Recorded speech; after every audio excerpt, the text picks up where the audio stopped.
శాలువతో సత్కరిస్తారు. అందరూ దీన్ని విజయవంతంగా చేయవలసిందిగా కోరుచున్నాం.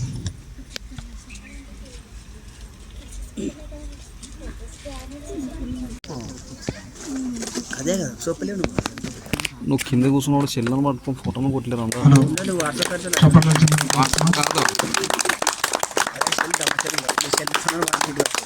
ఇప్పటికి కూడా నేను నా స్కూల్లో విద్యార్థులకు చెప్పేది ఒకటే, మనం చదివే గురువులను ఎప్పటికీ కూడా చదువు చెప్పిన విషయాలు ఏ రకంగా ఉంటాయో అదే బాటలో మనం నడిస్తే మనం కూడా జీవితంలో ఏదో ఒకటి సాధించగలుగుతాము అనేది నా ఉద్దేశం. కాబట్టి ఎప్పుడైనా చదువు చెప్పినటువంటి గురువుల్ని మనల్ని ఎప్పుడు మనము మర్చిపోవద్దు. అందుకే మాతృదేవోభవ, పితృదేవోభవ, ఆచార్య దేవోభవ అని చెప్పి అమ్మా నాన్నల తర్వాత మనకి ఇచ్చినటువంటి ప్రిఫరెన్స్ గురువులు. అందుకే మనల్ని భయపెట్టినా తిట్టినా అమ్మ నాన్నల తర్వాత మనం ఇచ్చే ఫస్ట్ ప్రిఫరెన్స్ ఉపాధ్యాయులు. కాబట్టి వాళ్ళని మనం ఎప్పుడూ కూడా మర్చిపోకూడదు అనేది నా ఉద్దేశం. కాబట్టి మీరు కూడా ఎక్కడున్నా సరే మన చిన్ననాటి ఉపాధ్యాయులు అనేది మన పిల్లలకి కూడా మనం చెప్తూ ఉంటే వాళ్ళు కూడా అదే దారిలో నడుస్తారు. కాబట్టి మనం అందరం కూడా ఈరోజు ఇంత బాగా గ్యాదర్ అవుతున్నాము అనడానికి ముఖ్య కారణం మన batch. First of all Keerthi, next Venkatesh almost రాలేదు, సూర్య, నెక్స్ట్ మునిస్వామి. ఎప్పటి నుంచి అందరూ కలిసి మనం చేద్దాం అంటే ఎప్పుడో 4 years బ్యాక్ అనుకున్నటువంటి ఈ గెట్ టుగెదర్ ప్రోగ్రామ్ని ఇప్పుడు సక్సెస్ కావడానికి కారకులు వాళ్ళని మనం ముఖ్యంగా చెప్పుకోవచ్చు. కాబట్టి వాళ్ళందరినీ మనం మర్చిపోకూడదు. ఎందుకంటే ఆల్మోస్ట్ మనము 23 years బ్యాక్ కలుసుకున్నటువంటి వాళ్ళం. ఫస్ట్ మొట్టమొదటిసారిగా మన ఊర్లో స్టార్ట్ అయింది మన నుంచే బ్యాచ్. మీకు అందరికి ఐడియా ఉందో లేదో, గుడి దర్గాలో మనం అందరం వెళ్ళి ప్యాడ్స్ పట్టుకొని వెళ్ళి ఎగ్జామ్స్ రాసి వచ్చేవాళ్ళం. ఒక చైర్ మోసుకొని పోయి సార్ వాళ్ళని అక్కడ కూర్చొని ఆ విషయాలన్నీ మొట్టమొదటిసారిగా 7th బ్యాచ్ మనదే. మనమే బోర్డ్ ఎగ్జామ్ రాసిన సంగతి కూడా. కాబట్టి ప్రతి ఒక్కరూ కూడా మన బ్యాచ్ నుంచి నెక్స్ట్ బ్యాచెస్ వచ్చాయి. కాబట్టి మనం ఇంకొక బ్యాచ్కి ఇన్స్పిరేషన్గా ఉండాలి అంటే మనం అందరం ఏదో ఒకటి బాగా సెటిల్ అయ్యి వాళ్ళందరికీ మనము మార్గదర్శకులం కావాలనేది నా ఉద్దేశం. ఇంతటితో నా ప్రసంగాన్ని ముగిస్తున్నాను. ఈ అవకాశం ఇచ్చిన నా స్నేహితులందరికీ ధన్యవాదాలు. మైక్ దగ్గర పెట్టుకోమా. చిన్నప్పటి నుంచి మాకు మీరు ఎంత ఇష్టం అనేది చెప్పాల్సిన అవసరం లేదు. ఎక్కడున్నా మీరు ఎక్కడ డ్యూటీ చేస్తున్నా ఏం చేస్తున్నా పలానా దగ్గర మా సార్ ఉన్నారు ఎక్కడున్నా చెప్పేవాళ్ళము.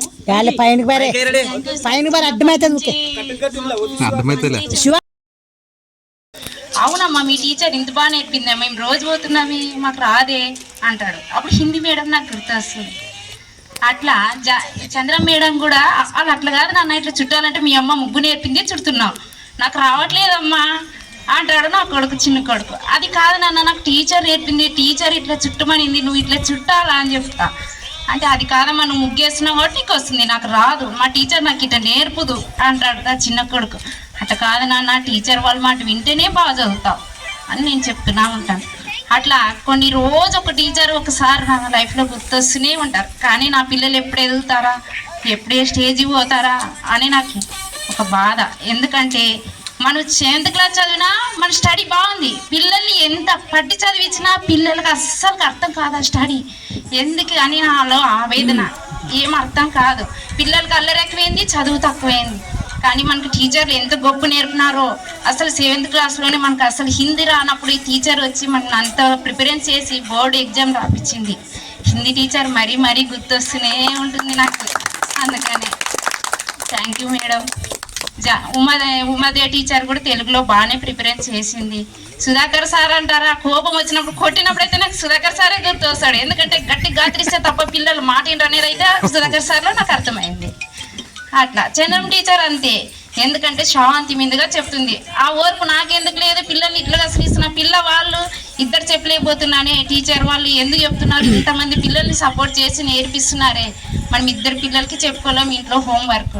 అందుకని వాళ్ళు కూడా ప్రిపరేషన్ చేయాల, పిల్లలు చేయాల, టీచర్స్ని చేయాల. అందుకనే పిల్లలు మనం అనుకున్న స్థాయిలో ఉంటారు. అందుకనే మన పిల్లల్ని మనం కూడా మంచిగా చెప్పుకుంటే వాళ్ళు మనకి చెప్పే స్టేజ్కి వస్తారు, మనం వాళ్ళతో చెప్పించుకునే స్టేజ్లో ఉంటాం. ఎందుకంటే మన చదువులు చిన్నవి, ఇప్పుడు చదువుకునే వాళ్ళ చదువులు పెద్దవి. అందుకని మనం వాళ్ళు బాగా ప్రిపరేషన్ చేయాలి. శ్రీరాములు సార్ వాళ్ళు కూడా అంతే, ఏదైనా కానీ అల్లరి చేసి అనడంలో ఫస్ట్ ఉంటారు శ్రీరాములు సార్. అందుకనే వీళ్ళని అంటే ఏమమ్మా ఇది కూడా నేర్చుకున్నావా నువ్వు స్కూల్లో అంటారు. నా కొడుకు ఎప్పుడు మీ స్కూల్ గురించేనా, చిన్నప్పటి నుంచి జరిగిన వల్ల చెప్తావు కదమ్మా మాకు ఎందుకమ్మా అంటాడు. కానీ నేను ఎప్పుడు స్కూల్ గురించి, స్కూల్ టీచర్స్, మా ఫ్రెండ్స్ గురించే చెప్తా పిల్లలకి. అమ్మ నువ్వు ఎప్పుడైనా కానీ ఇవే చెప్తావు కదమ్మా మాకేం స్టోరీలు చెప్పవా అంటే, మాకు స్టోరీలు లేవు నాన్న, అప్పుడు స్టోరీలు రావు మాకేం చెప్పేస్తా. ఇంతే, ఈ జ్ఞాపకంతోటి నేను గడుపుతూ ఉంటా. సార్ వాళ్లకు, మేడంకు నా నమస్కారములు, విద్యార్థులకు నా ఆశీస్సులు. మీరందరూ దాటిపోయి 25 ఏళ్ళు అవుతున్న విషయం ఇప్పుడు కనబడుతోంది, ఇంతవరకు అనిపించలేదు. అఫ్కోర్స్ ఆ రోజు మీరంతా పసిపిల్లలు, ఈరోజు మీకు పసిపిల్లలు వచ్చారు. జీవితం చాలా చిన్నది మా అబ్బాయిలకు కానీ అమ్మాయిలకు కానీ. ఈ జీవితాన్ని మనం మహోన్నతంగా ఎదిగించాల్సిన అవసరం మీ చేతుల్లోనే ఉంది. కాబట్టి సమయాన్ని వృధా చేయకండి. ఈ పసిపిల్లల్ని చూస్తుంటే చాలా ముచ్చటేస్తుంది. కానీ ఆ అమ్మాయి అన్నది మా మాట వినట్లేదు అని. ఎప్పుడైతే మన మాట వింటారో పిల్లలు ఎదుగుతారు మా, లేదంటే ఇబ్బంది పడతారు. వాళ్ళకి కావాల్సినవి మీరు అన్నీ కొనిస్తూ ఉంటారు. అలాంటప్పుడు మీ మాట ఎందుకు వినరు? వినేటట్లుగా చేసుకోండి. ఇంటా బయట పిల్లలు చదవాలా, చదువు ఒక్కటే మనల్ని ఉన్నత స్థితికి తీసుకెళ్తుంది. కాబట్టి మీరేం కోల్పోయారో పిల్లలు అది కోల్పోకూడదు. మీకు ఆ విషయం బాగా తెలుసు. మీరు ఏ విధంగా అయిపోయింది. అఫ్కోర్స్ మీరు 7th దాకే చదివి ఉంటారు. మీ పిల్లలు మీకంటే ఉన్నతంగా ఎదగాలి. దానికి మీ క్రమశిక్షణ తోడవ్వాలి. క్రమశిక్షణ లేకపోతే జీవితం ముందుకు ఎదగదు, అక్కడే ఉంటాం. పిల్లలు మారాం చేసి చిప్స్ కొనుక్కు తింటారు, ఏమొస్తుంది? కడుపులో అల్సర్ వస్తుంది.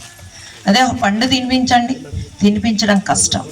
తినిపించేలాగా చెయ్యండి, వాడి ఆరోగ్యం బాగుపడుతుంది, మీకు ఆనందం దక్కుతుంది. ఇలాంటివి ఎన్నో. ఈరోజు మీరు సమస్యల్లో ఎదుర్కొంటున్నది కేవలం పిల్లల గురించి. మాకు కూడా మా పిల్లలు ఎప్పుడో ఎదిగిపోయారు. మేము గర్ల్స్ హై స్కూల్లో చేస్తున్నాను. 3500 మంది పిల్లలు దిక్కుకొగళ్ళు లాగా ఉంటారు. కానీ వాళ్ళందరినీ దారికి తెచ్చుకోవాలి, వాళ్ళందరికీ చదువు చెప్పుకోవాలి. ఒక్కళ్ళు వినరు. అదంతా చూస్తుంటే మీరే చాలా చాలా నయం అనిపిస్తూ ఉంటుంది. మీరు నిజంగానే అదృష్టవంతులు. మీ జీవితాన్ని ఎలా మలుచుకున్నారో అదేవిధంగా మీ పిల్లల్ని కూడా అలా మలచండి. అప్పుడు మీరు సక్సెస్ఫుల్ పేరెంట్స్ అవుతారు. ఆటోమేటిక్గా మీ పిల్లలు ఉన్నత స్థితిలో ఉంటారు. Thank you all of you.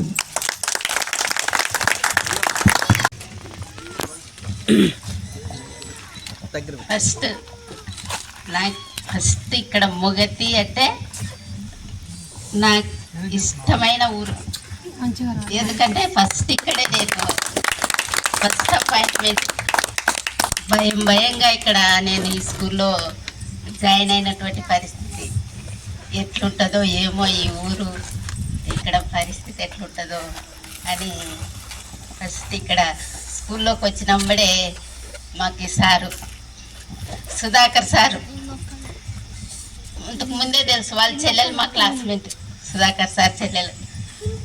మా ట్యూషన్లో కానీ స్కూల్లో కానీ మా క్లాస్మేట్. దగ్గరే మా సార్ వాళ్ళ ఇల్లు కూడా ట్యూషన్కి. మేము వాళ్ళ పెద్ద ఇల్లు వాళ్ళది, పెద్ద ఉయ్యాల కూడా ఉంటుంది వాళ్ళ ఇంట్లో. వాళ్ళ చెల్లెలు పిలుచుకుపోయేది. సార్ అట్లా పరిచయం అన్న అనేటోళ్ళం.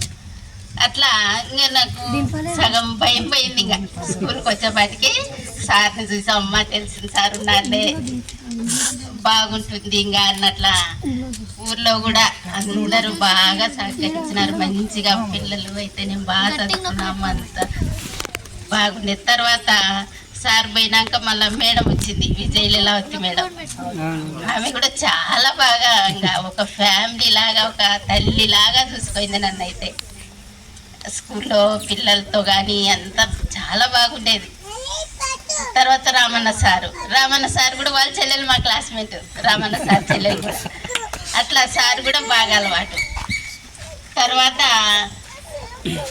సార్ వాళ్ళు వచ్చినారు. అప్పుడు భయం వేసింది మళ్ళీ నాకు, ఎందుకంటే పెద్ద సార్ వాళ్ళు హై స్కూల్ నుంచి వచ్చినారు. అప్పుడు హై స్కూల్ టీచర్లు అంటే కొంచెం ఎలిమెంటరీ స్కూల్ లాగా కాదు, హై స్కూల్ టీచర్లు అంటే కొంచెం భయంగా ఉండేది. వాళ్ళు డిగ్నిఫైడ్గా వాళ్ళ స్టైలే వేరు. అదే ఒక మంచి పెద్ద స్కూల్ గవర్నమెంట్ హై స్కూల్లో చేసి వచ్చినాడు సారు.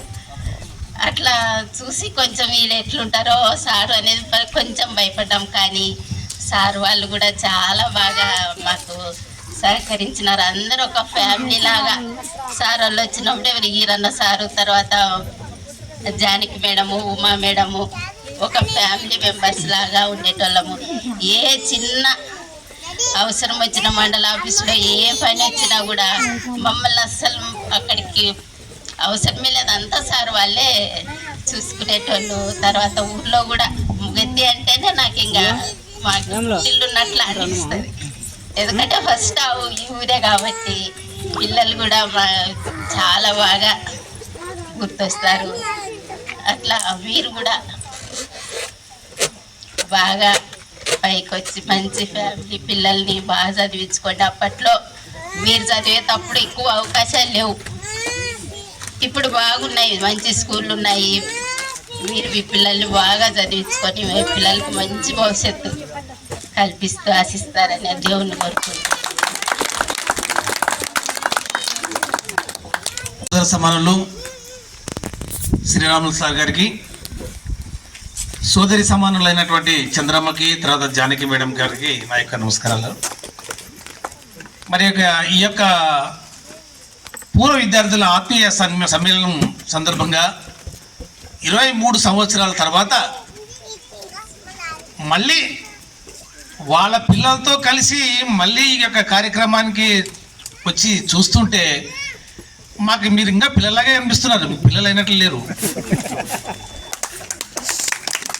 ఇంకా మాకు పిల్లల్లాగే అనిపిస్తున్నారు కానీ పెద్దల్లాగా అనిపించడం లేదు. సో ఇంత 23 సంవత్సరాల తర్వాత మీరు ఇంత అభిమానంతో, మా మీద అభిమానంతో టీచర్లు గుర్తు, ఈ కాలం వేరు.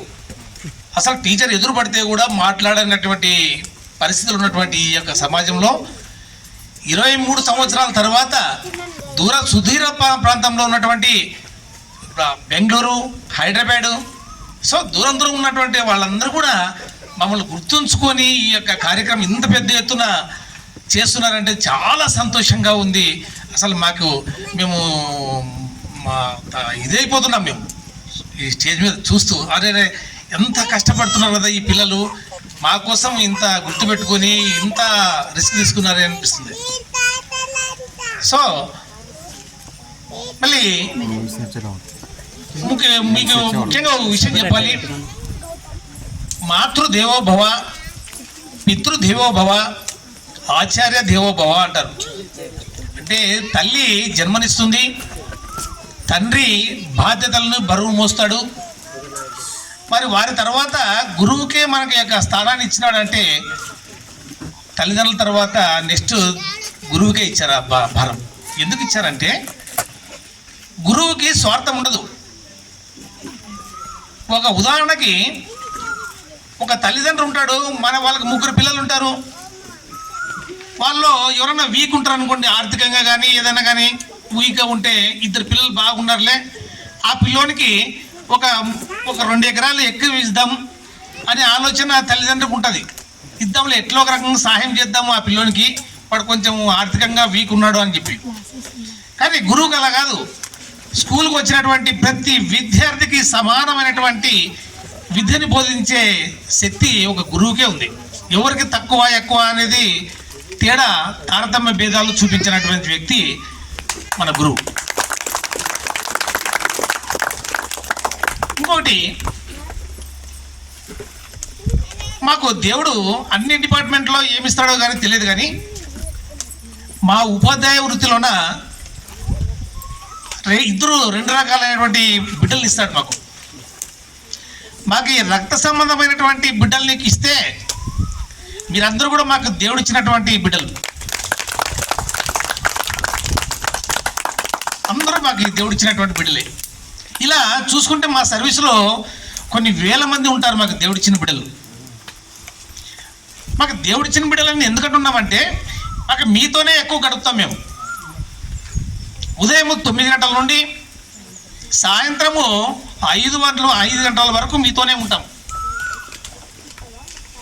రాత్రి పోతే మా పిల్లలతో గడుపుతాం. ఒక 2-3 అవర్స్ మా పిల్లలతో గడుపుతాం.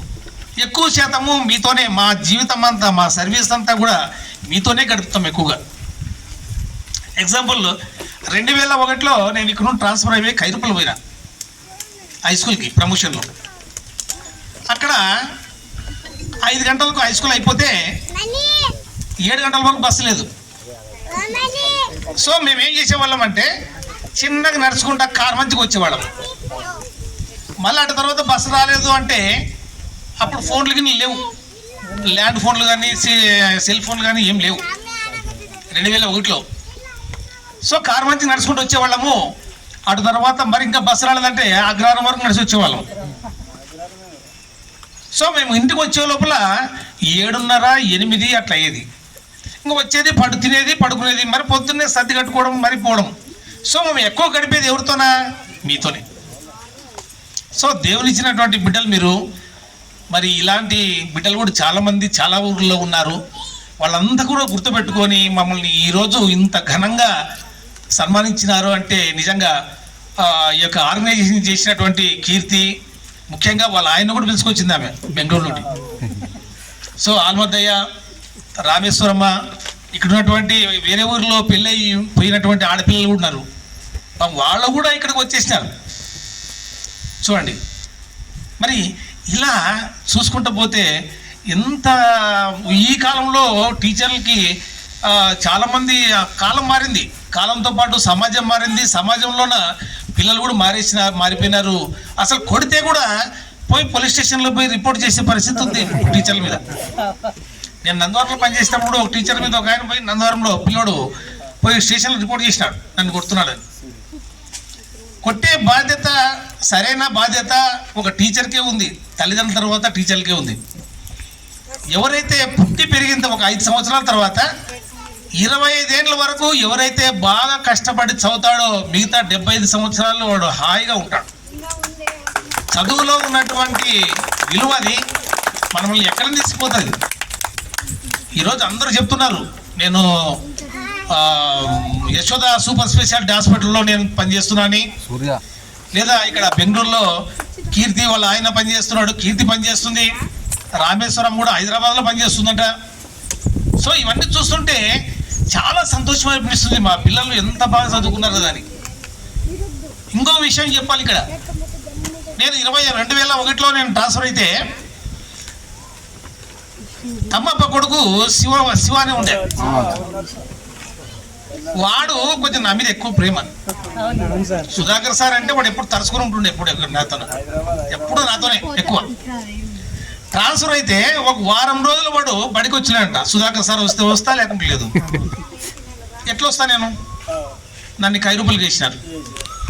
సో వాడు బడికే పోనని చెప్పి మొండికేస్తే వాళ్ళ నాయన తమ్మప్ప మా ఇంటికి వచ్చినాడు.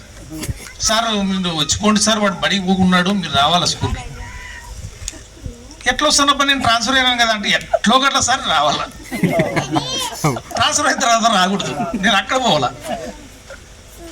సో నేను వాడిని పిలుచుకొని వాళ్ళ ఇంటికి పోయి నేను మళ్ళీ శివ ఒక్క నెల రోజులు నాకు వేరే చోట వేసినారు, మళ్ళీ వస్తాను ఈ స్కూల్కి, నువ్వు అంతవరకు నువ్వు ఇంటికాడ కూర్చుంటే బాగుండదు, నువ్వు రా వచ్చేసేయి అంటే ఆ పిల్లోడు సరే సార్ ఓకే సార్ అని చెప్పి వచ్చేసినాడు.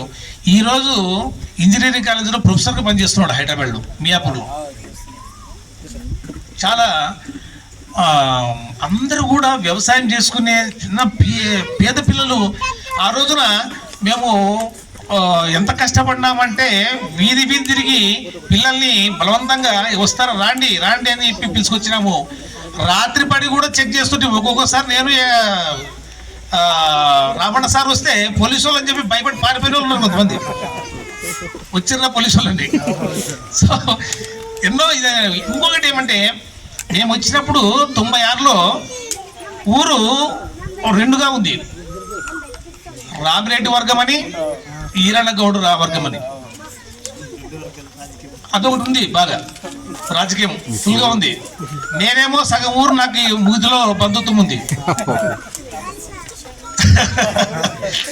సో ఈరన్న గౌడు కూడా పాపము నాకు వేరే విధంగా పరిచయం అయిపోయి బావ అనుకుంటా సో నేను ఊరిని బాగా అందరినీ చెప్పుకుంటూ చేసుకుంటూ వచ్చిన టీచర్లకు కూడా ఇబ్బంది లేకుండా చాలా చక్కగా నేను బంధుత్వం ఉన్నా కూడా ఒక్కరోజు కూడా ఒక్కరు బంధువుల ఇంటికి పోయి భోజనం చేసిన కాలాలు లేదు. 5 సంవత్సరాలు ఇక్కడ ఉంటే కూడా నేను ఒక్కసారి కూడా నేను ఎవరికి పోలే. రామకృష్ణారెడ్డి మాకు చిన్న ఆయన అయితే కూడా ఆయన రమ్మంటే కూడా పోలేదు నేను. సో పోటీపడి పనిచేస్తున్నాము. మేము కొత్తలో వచ్చినప్పుడు కొండయ్య వెంకటేష్ ఎవరో కాన్వెంట్ పెట్టినారు. ఆ కాన్వెంట్ మూతపడే మనం చెప్పే విధానం బట్టి. తర్వాత గౌతమ్ స్కూల్ ఉండే, ఆ గౌతమ్ స్కూల్ మూతపడే. సో ఎంత కష్టపడినామంటే మేము మాకు ఈరోజు కష్టపడినాం కాబట్టి మాకు ఈ సన్మానం జరుగుతుంది. సో మా పిల్లలు కూడా మాకు మంచి స్థాయిలో ఉన్నారు. ఈరోజు ఇక్కడ ఉన్నటువంటి అందరూ మేడం టీచర్లు అందరూ కూడా సార్ వాళ్ళు అందరూ కూడా డాక్టర్లు ఉన్నారు, ఇంజనీర్లు ఉన్నారు. మా 3 పిల్లలు కూడా మంచి స్థాయిలో ఉన్నారు. సో మేము ఆ రోజు కష్టపడి మీకు అందరికీ న్యాయం చేసినాము అనుకుంటున్నాము. న్యాయం చేసినాం కాబట్టినే మా పిల్లలకి ఈరోజు మంచి భవిష్యత్తు ఇచ్చినాడు దేవుడు అని చెప్పి. సో ఇలా చెప్పుకుంటూ పోతే చాలా టైం అవుతుంది. సార్ కూడా మాట్లాడాలి. నేను గంట సేపైనా మాట్లాడతాను, ఏ పర్వాలేదు. కాకపోతే సార్ కూడా మాట్లాడాలి. సో ఈ యొక్క ఇంత పిల్లలతో ఈ ఎండకి దాదాపుగా 43-44 డిగ్రీలు ఉంది. సో ఇక్కడ చిన్న పిల్లలతోన మీరందరూ కూడా తల్లి పిల్ల అందరూ కూడా వచ్చి ఈరోజు మా ఉపాధ్యాయుల్ని సన్మానం చేస్తుంటే అసలు జీవితంలోన మరవలేని సంఘటన ఇది. కాబట్టి ఈ యొక్క మీకు శుభాశిస్సులు. ఈ సందర్భంగా అందరూ కూడా చక్కగా ఉండాలి, అందరూ మంచిగా ఉండాలి. మీ యొక్క పిల్లలను కూడా మంచిగా తీర్చిదిద్దాలి, మంచి భవిష్యత్తు ఇవ్వాలి దేవుడు అని చెప్పి కోరుకుంటున్నా. సో ఈ యొక్క కార్యక్రమాన్ని ఘనంగా ఏర్పాటు చేసినందుకు పేరున మీ అందరికీ కూడా మీ యొక్క బ్యాచ్ మొత్తానికి కూడా ధన్యవాదాలు తెలుపుతున్నా. Thank you for all.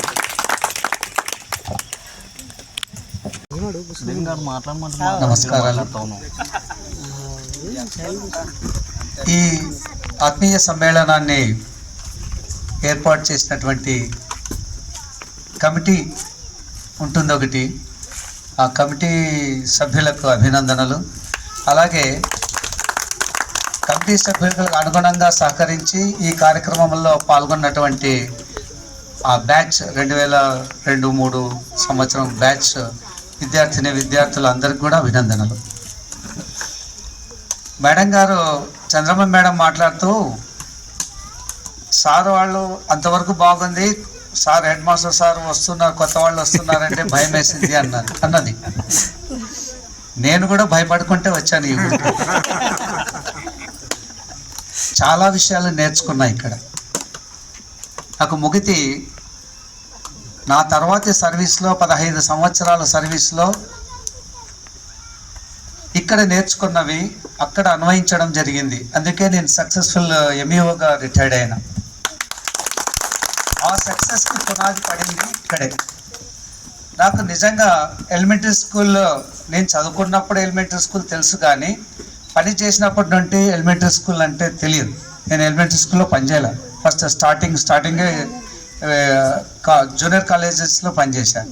Aluru junior college, Loddipalli junior college, తర్వాత మీ ఎమ్మిగనూరు జూనియర్ కాలేజ్. చాలా పెద్ద కాలేజెస్, అన్ని 6th to 10th classes, intermediate కూడా ఉంటాయి.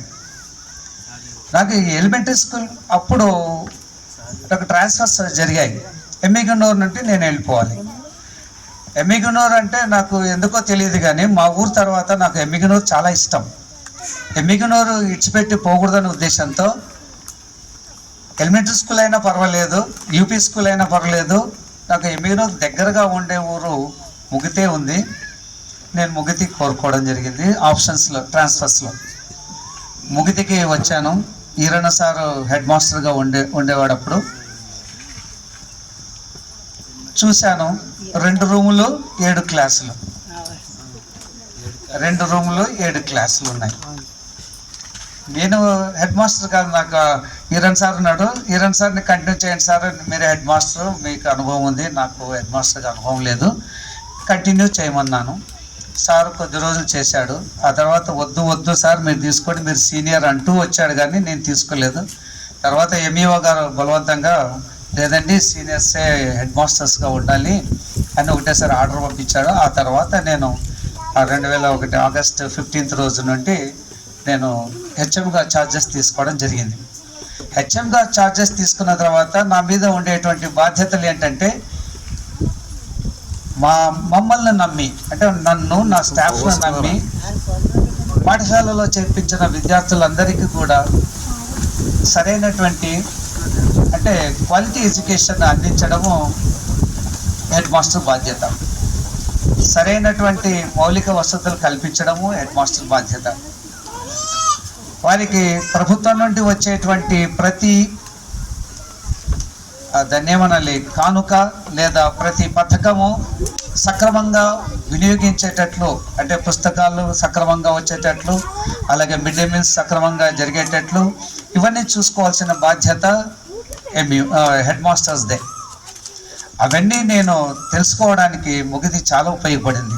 అందులో నాకు Ramana sir, Virupaksha sir, ఈరణ sir, madam Chandramma, Janakamma and మన మధ్య లేని తెలుగు మేడం ఉమాదేవి గారు, వీళ్ళందరూ నాకు చాలా సహకరించారు. నన్ను ఒక సోదరుడిగానే భావించారు. అన్న, పెద్దన్న, పెద్దన్న, అన్న అన్న అనేవాళ్ళు.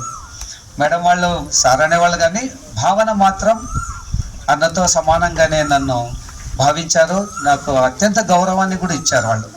నేను ఆ గౌరవాన్ని ఏ రోజు కూడా పోగొట్టుకోలేదు. ఇక గవర్నమెంట్ హై స్కూల్స్లో ఉన్నంత వరకు, కాలేజెస్లో పనిచేసినంత వరకు నాకు పబ్లిక్కి సంబంధమే లేదు. నేను ఎవరి దగ్గర వెళ్ళాల్సిన అవసరం లేదు. పిల్లల దగ్గరికి, తల్లిదండ్రుల దగ్గరికి వెళ్ళే పని లేదు. సర్పంచుల దగ్గరికి, మున్సిపల్ కమిషనర్స్ దగ్గరికి, ఎమ్మెల్యేల దగ్గరికి, ఎవరి దగ్గరికి వెళ్ళాల్సిన అవసరం లేదు. కానీ ఈ మండల పరిషత్ పాఠశాలకు వచ్చేపాటికి సర్పంచ్ను కలవాల్సిందే, మండల పరిషత్ ప్రెసిడెంట్ని, ఎంపీపీని కలవాల్సిందే. అదంతా నాకు కొత్తగా అనిపించింది. దానికి రమణ్ సార్ బాగా సహకరించేవాడు. అన్ని విషయాలు నేను ముగతి గ్రామంలో నేను నేర్చుకున్నాను. నాకు అందుకనే ఇటు రామరెడ్డి అన్న కానీ, అటు ఈరణ గౌడ్ కానీ, అందరు ఎవరితో మాకు భేదం లేదు. అందరూ స్కూల్ డెవలప్మెంట్కే సహకరించమని కోరుతూ వచ్చాము. అప్పట్లో వాళ్ళు సహకరించారు. అందుకే కొంతవరకు అభివృద్ధి చేయగలిగాం. ఒక రూమ్ని రీమోడల్ చేయగలిగాం. తుకారాం లాంటి వాళ్ళను కూడా ఆడుకొని రూమ్లో క్లాస్ ఏర్పాటు చేయగలిగాం. అదేవిధంగా ఒక అంగన్వాడీ లాంటి స్కూల్ ఏదో ఒకటి ఉండేది, ఆ రూమ్ని వాడుకొని చేయగలిగాం. వెనక పక్క రామరెడ్డి ఓపెన్ ప్లేస్ ఉంటే దాన్ని అడుక్కొని పెద్ద ఆ ఓపెన్ ప్లేస్లో చెట్టు కింద కూర్చొని క్లాసులు జరపడం జరిగింది. ఇవన్నీ చేయడానికే నాకు 6 మంది 7 మంది ఉండేవాళ్ళం. మనం 6 మంది 2 + 5 కదమ్మా 7 మెంబర్స్ ఉండేవాళ్ళము. 6 మంది ఎవరు సెలవు పెట్టినా ఆ క్లాసెస్ అన్ని కూడా చూసుకునే బాధ్యత నాదే ఉండేది. అందుకనే నేను క్లాసెస్ తీసుకునేది తక్కువ. అందుకని నేను చెప్పిన పాఠాలు మీకు ఎవరికి గుర్తుండకపోవచ్చు. చెప్పింది 6th 7th క్లాసెస్కే కాబట్టి, అది కూడా సైన్స్ సబ్జెక్ట్ మాత్రమే చెప్తుంటే కాబట్టి నాకు మీ యొక్క ప్రేమ ఎక్కువగా పొంది ఉండను. ఇవి మీకు కనిపించనివి. నేను చేసే పనులన్నీ మీకు సౌకర్యవంతమైనటువంటి ఎడ్యుకేషన్ అందించడానికి చేసే ప్రయత్నాల్లో మీకు దూరంగా ఉన్నాను నేను. మన శివ చెప్పినట్లు బడి అయిపోయిన తర్వాత కూడా సాయంత్రాలు చాలా 5 గంటల వరకు, అప్పుడు 4 గంటలకే స్కూల్ అయిపోతే 5 గంటల వరకు కూర్చొని ఎన్నో ప్లాన్లు వేసుకొని ఎట్లా ఎడ్యుకేషన్ ఎట్లా ఇంప్రూవ్, అంటే క్వాలిటీ ఎడ్యుకేషన్ ఎట్లా ఇవ్వాలన్న విషయాల్లో మేము చాలా చర్చించుకున్నాం. అందులో ఈ ముఖ్యంగా ప్రైమరీ స్కూల్ 1 నుండి 5 తరగతుల వరకు టీచ్ చేసేటువంటి టీచర్లు సంపూర్ణమైనటువంటి సహకారాన్ని నాకు అందించినారు. కాబట్టి మీకు మంచి క్వాలిటీ ఎడ్యుకేషన్ ఇవ్వగలిగాం. అదేవిధంగా మిడ్ డే మీల్స్లో కూడా తమ్మప్ప వాళ్ళ అటు కంపెనీ ఉండేవాళ్ళు, వాళ్ళతో కూడా మంచి భోజనాన్ని ఏర్పాటు చేయడానికి వాళ్ళతో ఒక రద్దీ మీద కొట్లాడి అసలు సరుకులు కూడా నేనే ఇప్పించి చేయించి లాభం ఏంటో చూపించి వాళ్ళకు ఇలా చేసుకోవాలని చెప్పారు. అంటే ఇవన్నీ నాకు తర్వాత పనిచేసిన ఉద్యోగంలో చాలా సహకరించినాయి. అడ్మిషన్ రిజిస్టర్ ఎట్లా రాయాలి, టీసీ ఎట్లా ఇవ్వాలి, రికార్డ్ షీట్ ఎలా ఇవ్వాలి, రికార్డ్స్ అన్ని ఎట్లా మెయింటైన్ చేయాలి, కన్సాలిడేట్ రిజిస్టర్స్ ఎట్లా మెయింటైన్ చేయాలి, ఇవన్నీ విషయాలు నాకు ముగతి స్కూలే నేర్పించింది. నా తోటి టీచర్లే నాకు నేర్పించారు. నాకు ఏమీ తెలియవు, చదువు చెప్పడం మాత్రం తెలుసు. కానీ ఆ ఉద్యోగం నాకు ఇక్కడ లేదు, ఉన్నది 2 క్లాసులే. అందుకే తర్వాత నేను ఎంఈఓగా ఇక్కడి నుంటే ప్రమోషన్ తీసుకున్నాను. ముగతి నుంటే ప్రమోషన్ తీసుకొని సిబిల్గల్ మండలానికి వెళ్ళాను. అక్కడ నాకు మంచి పేరు వచ్చి డిస్టిక్ ఆఫీసర్గా కూడా నన్ను అపాయింట్ చేశారు. డిస్టిక్ ఆఫీసర్ కూడా 1.5 year పనిచేసిన తర్వాత మళ్ళీ ఎంపీఓగా వచ్చాను. డిప్యూటీ ఎడ్యుకేషన్ ఆఫీసర్స్గా ఇన్ఛార్జీలు ఒక 4-5 ఇన్ఛార్జీలు చేశాను. అంటే జిల్లాలో ఒక మంచి అకాడమిషియన్ అంటే విద్యావేత్తగా మంచి గుర్తింపు వచ్చింది. ఎడ్యుకేషన్ పట్ల అవగాహన ఉన్నవాడిగా నాకు పేరు వచ్చింది. అది ఎలా వచ్చిందంటే దానికి ప్రధాన కారణం, మూల కారణం, పునాది ముగితే గర్వంగా చెప్తున్నా. ఇక మీరు నన్ను గుర్తుపెట్టుకొని, మీకు ఎవరికి చదువు చెప్పింది తక్కువగానే నన్ను గుర్తుపెట్టుకొని పిలిచినందుకు, కోర్స్ సైన్స్ అంటే ఇష్టమైన వాళ్ళకు మాత్రమే నేను నచ్చుతాను లేదా గుర్తుంటారు. అదే ఇంకొక వండర్ఫుల్ విషయం ఏంటంటే, మనకు మండల స్థాయిలోన తర్వాత డిస్టిక్ స్థాయిలోన సైన్స్ ఫేర్ జరిగాయి. మన ముగితి తరఫున కూడా పెడదామంటే టీచర్స్ అందరూ కూడా సహకరించారు. మొత్తం జిల్లాలోన 12 ఉంటే మనకు 4 వచ్చినాయి. 5 ఎర్రకోట దగ్గర ఒక స్కూల్కి వచ్చింది. అంటే మొత్తము జిల్లాలో ఉన్న 12 ప్రైజుల్లో మనకి 4 వచ్చినాయి. ఆ రోజు ఊరంతా ఊరేగింపు కూడా చేయడం జరిగింది. ఊర్లో వాళ్ళు సంబరపడ్డారు. మీకు అదొక మధురమైన జ్ఞాపకంగానే మిగిలిపోయింది. ఇప్పటికీ మీ దగ్గర షీల్డ్ ప్లస్ అవి ఉంటాయి అనుకుంటున్నా. అవి మీ దగ్గరే పెట్టుకోమని చెప్పాను, ఫొటోస్తో సహా. ఇలాంటి జ్ఞాపకాలతోనే మీ దగ్గర హెడ్ మాస్టర్గా ఉండడం జరిగింది. ఇక కొంతమంది ఇప్పుడు కీర్తి ఉంది, కీర్తిని ఇక్కడ చదివించాలన్నటువంటి ఉద్దేశం వాళ్ళ అన్నకు లేదు. హేమంత్కే తీసుకెళ్తా సార్ అని చెప్పాడు. వచ్చి వద్దయ్యా, మేము స్కూల్ అసిస్టెంట్లు 2 వచ్చాము, తర్వాత పండిట్లు 2 వచ్చారు, కంటిన్యూ చేయండి, మా భరోసా ఇస్తామంటే నా భరోసాతో, మా టీచర్ల భరోసాతో ఆమెను ఇక్కడే 7th క్లాస్ వరకు చదివించడం జరిగింది. అమ్మాయి కూడా ప్రయోజకురాలైందని నేను అనుకుంటున్నాను. గ్రాడ్యుయేట్ దాకా చదివిందని విన్నాను. Now she is working at Bengaluru. అందుకు సంతోషంగా ఉంది. అంటే మా మాటను, మా పట్ల విశ్వాసం ఉంచి వాళ్ళ పేరెంట్స్, వాళ్ళ గార్డియన్, వాళ్ళమ్మ అప్పుడు ఏజ్డ్, ఆమెకి ఏం తెలియదు పాపము. వాళ్ళన్ననే బాధ్యత తీసుకుని చదువుకు పునాది వేశాడు. చదువు పట్ల ఆయనకు తెలుసు చదువు విలువ ఏంటో. చదువు విలువ తెలిసిన వాళ్ళు ఎవరు వెనకబడిపోరు, అపజయాన్ని పొందరు. చదువు అన్నటువంటిది విజయానికి ఆయుధం. అదే నీకు పేదరికాన్ని నిర్మూలించడం కానీ, సమస్యల్ని నిర్మూలించడానికి కానీ, జీవితంలో ఏం వచ్చినా చదువు ఉంటే. చదువు అంటే ఏంటి? విజ్ఞానం. విజ్ఞానం అంటే తెలివితేటలు. పుస్తకాల్లో ఉన్నటువంటి సిలబస్ చదువు అనుకుంటే పొరపాటు. పుస్తకాల్లో ఉన్నటువంటి సిలబస్ ద్వారా మీకు విజ్ఞానం వస్తుంది అంతే. అలాగే ఇంకా కొంతమంది పిల్లలు మనకు దీంతో పిల్లలతో పాటు ఇక్కడ లోకల్కు కూడా మన అప్పుడు ఎంపీపీగా కిరణ్ గౌడ్ ఉండేవారు. ఆయన కూడా వాళ్ళ ఆఫీస్కే వెళ్ళి రిక్వెస్ట్ చేసుకుంటే 1 లక్ష రూపాయలు అప్పట్లోనే శాంక్షన్ చేశాడు. మనకు ఒక రూమ్ మొత్తం టాప్ అంతా తీసేసి కొత్త బిల్డింగ్ లాగా తయారు చేసుకోవడం జరిగింది. అదే క్రమంలోన ఈ ముగితికి యూపీ స్కూల్ నుండి హై స్కూల్ కావాలన్నటువంటి ప్రయత్నాలు కూడా మేము మొదలుపెట్టాము. అంతకుముందే ఈరన్న సార్ ఒక లెటర్ రాసి ఉంచాడు. దాన్ని బేస్ చేసుకుని మళ్ళీ మేము అదే ఫైల్ అట్లే కంటిన్యూ చేశాం. ముగితిలో స్కూల్కి ఇస్తామనే డిఓ ఆఫీసర్లు ప్రామిస్ చేశారు. అయితే ప్లేస్ కోసం మేము అప్పుడు ప్రెసిడెంట్ రామరెడ్డి ఉండేవాడు, అన్న ఇప్పుడు లేడని విన్నాను. ఆయన కూడా నా స్థలము మనకు నందవరం పోయే రస్తాలో వామదొడ్లు ఉన్నాయట, అక్కడ ఒక 1/4 ఎకరా ఇస్తానన్నాడు. అన్న 1/4 ఎకరా సరిపోదు, 3 ఎకరాలు ఇవ్వండి, లేదా కనీసం 2 ఎకరాలు ఇవ్వండి అన్న. లేదు సార్, వాల్యుబుల్ ల్యాండ్ అంతా ఇవ్వలేను అన్నాడు. 1 ఎకరా ఇచ్చినా పర్వాలేదన్న అంటే, నేను 1/4 ఎకరా కంటే ఇవ్వలేను, ఎక్కువ అన్నాడు. సరే, ల్యాండ్ కోసం మిగతా అంతా వెతికాము. ఈ కొండ చూపించారు, మోడల్ స్కూల్ కట్టి అటుపక్క. అప్పుడు కాసిం అని మనకు కమిటీ చైర్మన్ ఉండేవాడు, విద్యా కమిటీ చైర్మన్ కాసిమన్ కూడా నాకు సహకరించి ఇవన్నీ చూపించాడు ల్యాండ్స్. అవన్నీ నచ్చలేదు. కోర్స్ ఇప్పుడు అవే మనకి ఇక్కడ విద్యా నిలయాలు అయినాయి. అది మోడల్ స్కూల్ అయింది, ఇది జిల్లా పరిషత్ హై స్కూల్ అయింది. అంటే మేము ప్రయత్నం చేసినటువంటి ప్రయత్నాలు మా తర్వాత తరంలో సక్సెస్ అయినందుకు మాకు సంతోషంగా ఉంది. మేము బీజం నాటాము, దానికి ఈరోజు ఇక్కడ వృక్షంగా అయిపోయింది. మీరు హై స్కూల్ వరకు ఖచ్చితంగా వెళ్ళొచ్చు. అప్పుడే హై స్కూల్ ఉంటే ఇంతమంది 7th క్లాస్లో ఆగేవాళ్ళు కాదు. దగ్గర 3 కిలోమీటర్ల హై స్కూల్ ఉంటే కూడా పోరు. మీ ఊరు గురించి నాకు బాగా తెలుసు, కొన్ని విషయాలు చెప్పకూడదు కాబట్టి ఇక్కడ చెప్పకూడదు.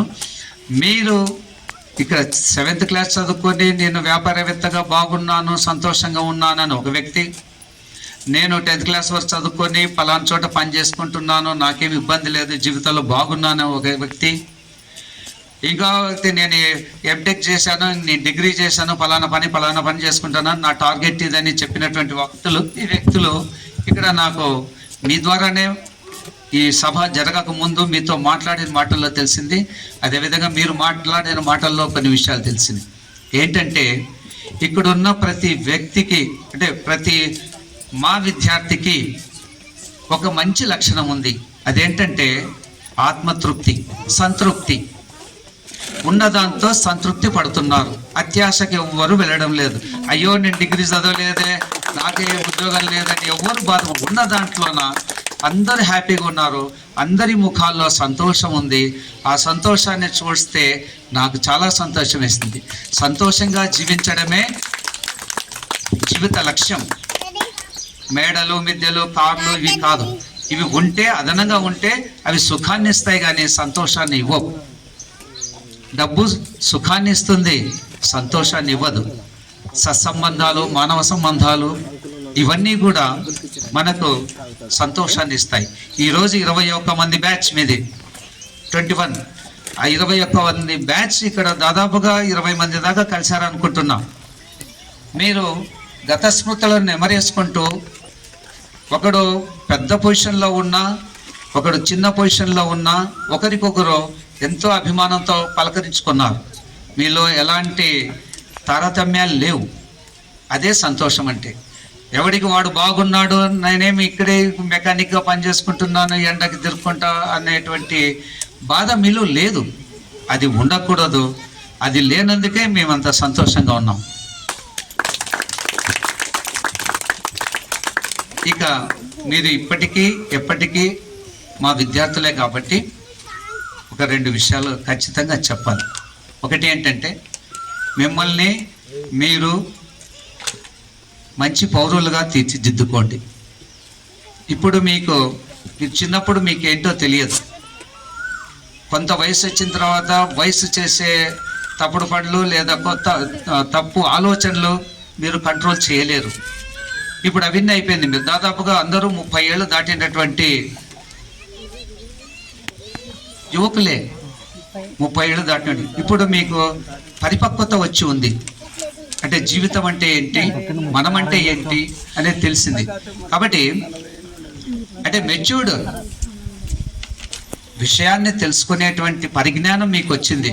ఏది తప్పు, ఏది ఒప్పు, ఏది చేస్తే మంచిది, ఏది చేయకపోతే మేలు అనేటువంటి విషయాలు తెలుసు. కాబట్టి మీరు సరైన మార్గంలోనే నడవండి. అది మిమ్మల్ని, మీ జీవితాన్ని, మీ కుటుంబ సభ్యుల జీవితాలని కూడా సరైనటువంటి మార్గంలోన సుఖంగా ఉండేటట్లు చేస్తుంది. రెండవది, ఇప్పటి సమాజం, నిన్నటి సమాజం, రేపటి సమాజం ఇవి వేరు వేరు. సమాజం ఒకటే, అంటే సమాజంలో ఉండేది మనుషులమే, మనుషులతో పాటు సకల జీవులు ఉంటాయి. అయితే నిన్నటి సమాజంలోన ఆప్యాయతలు ఎక్కువగా ఉండేవి. నేటి సమాజంలో డబ్బు ప్రమేయం ఎక్కువగా ఉంది. రేపటి సమాజంలో ఏముంటుందో మనకు తెలియదు. కాబట్టి మనం మన పిల్లలకు నేర్పించాల్సింది ఏంటంటే, స్నేహితులుగా ఉండడము, పెద్దల్ని గౌరవించడము, తోటి వారిని గౌరవించడము, కులమత సంబంధాలు లేకుండా, ధనవంతుడు పేదవాడు అనేది లేకుండా మీ పిల్లల్ని సమానంగా వ్యక్తుల్ని గౌరవించడము నేర్పించండి. ఇప్పుడు ఒక అమ్మాయి చెప్పింది, అమ్మాయి రామేశ్వరి చాలా చక్కగా చెప్పింది అమ్మాయి. యాక్చువల్గా అమ్మాయి ఎంతవరకు చదువుకున్న అమ్మాయి? 10th వరకు చదువుకుంది. అమ్మాయి ఇంటర్మీడియట్ చదివి టీటీసీ చేసి ఉంటే అమ్మాయి బెస్ట్ టీచర్ అయ్యి ఉండేది. నిజంగా మంచి టీచర్ అయ్యి ఉండేదానివి. చెప్పే విధానం చాలా బాగుంది. టీచర్కు ఉండాల్సినటువంటి లక్షణాల్లో మొత్తం 100% నీలో ఉన్నాయి. నీ పిల్లలకు బాగా చదువు చెప్పుకో. నువ్వు టీచర్వే. కథలు చెప్పు. మీకు చెప్పలేదని నువ్వు నీ పిల్లలకు చెప్పకూడదు అనేది ఏం లేదు. పిల్లలు అడిగింది చెప్పండి. అయితే అవసరానికి మించి పిల్లలకి ఏది ఇవ్వకండి. అవసరాలకు మించి పిల్లలకి ఇస్తే చెడిపోయేటువంటి అవకాశం ఉంది. మనమే ఒక చెడ్డ సమాజాన్ని సృష్టించిన వాళ్ళు అవుతాం. రేపటి సమాజంలో నీవు ఉండాలి, నీ పిల్లలు ఉండాలి. అంతా దుర్మార్గులుగా ఉంటే నీవెట్లా బతుకుతావు? నీ పిల్లలు, ఇప్పుడు నీకు కొంత శక్తి ఉంది, వయసులో ఉన్నావు కాబట్టి, రేపటికి ఒక 30 ఏళ్ళ తర్వాత నువ్వు శక్తిహీనుడు అవుతావు. నీ పిల్లలు నీలాగే ఉంటారు, వాళ్ళకి రక్షణ ఉండదు. కాబట్టి మంచి సమాజాన్ని నిర్మించడానికి మీరు మారండి, మీ పిల్లల్ని తయారు చేయండి. ఇదే నా సందేశం. Thank you.